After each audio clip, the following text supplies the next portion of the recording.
عرفته من الدنيا ان مش كل حاجه وحشه تبقى شر، مش كل حاجه حلوه تبقى خير.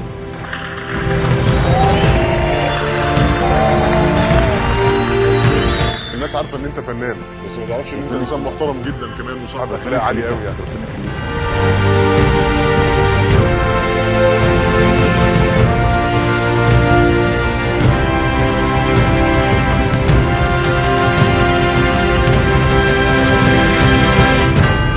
قررت ان انا حطيت لنفسي هدف هفضل ماشي وراه.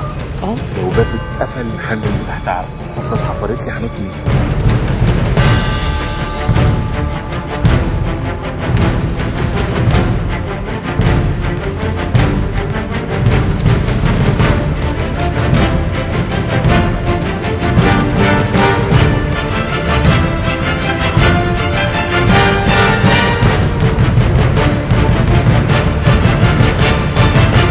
بحبك كلنا، كل الدنيا بتحبك يا حمدي.